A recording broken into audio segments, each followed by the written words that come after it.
L'édito politique. Bonjour Nicolas Bétou. Bonjour Dimitri. Pendant que les trois candidats de la droite faisaient leur grand oral sur la sécurité devant le syndicat Alliance Police Nationale, Yannick Jadot, le candidat écologiste, lui présentait les 120 mesures de son programme présidentiel. Enfin du concret, enfin un programme précis, un chiffrage, une base sur laquelle débattre. C'est en tout cas ce qui se disait hier dans l'entourage du candidat écologiste, où l'on savourait avec cette conférence de presse l'entrée dans une nouvelle étape de la campagne, une phase dans laquelle on ne parlerait plus de cette satanée primaire populaire qui a tant pollué toutes les discussions à gauche depuis des semaines.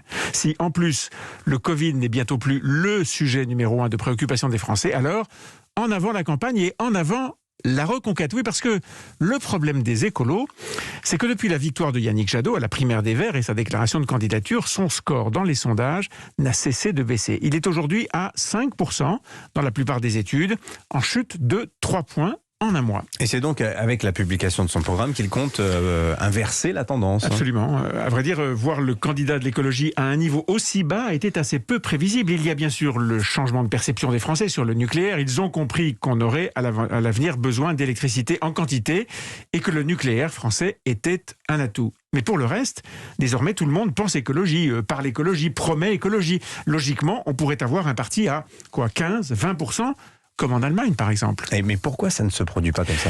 Eh bien, précisément parce que les écolos se sont fait voler l'écologie, ou plus exactement, le souci de la planète. Cette préoccupation a envahi le débat public. Tous les partis politiques ont leur panoplie de mesures vertes, durables, responsables. Et maintenant que la planète n'est plus l'objet exclusif des Verts, eh bien, on regarde avec attention le reste de leur programme, et on voit qu'à la différence des Verts allemands, par exemple, eh bien, c'est plus que jamais un programme d'extrême gauche. Alors on y trouve bien sûr l'inévitable rétablissement d'un ISF multiplié par 3 ou 4, il y a la tout aussi inévitable hausse de l'impôt sur le revenu pour ceux qui en payent déjà l'essentiel, c'est-à-dire les plus hauts revenus. Il y a le revenu citoyen, près de 1 000 € par mois donnés à tous les jeunes sans ressources à partir de 18 ans.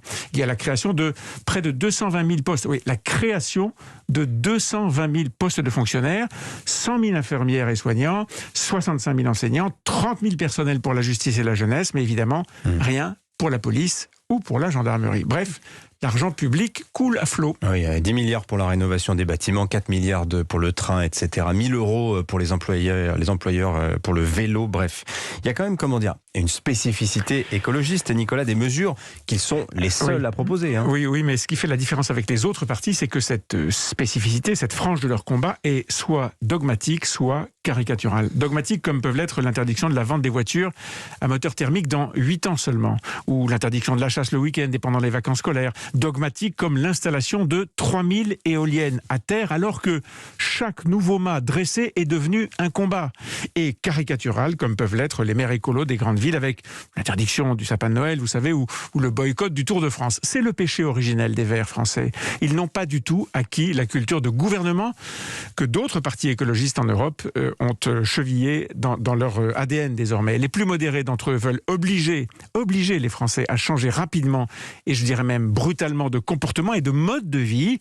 Quant aux plus jusqu'au boutistes, eh bien, ils veulent peser sur les consciences, les changer, et ils placent tout leur combat sur le plan moral, de quoi inquiéter une large majorité de Français. Merci Nicolas Bétou. À la une de votre journal L'Opinion ce matin, Valérie Pécresse peut-elle vraiment s'imposer ?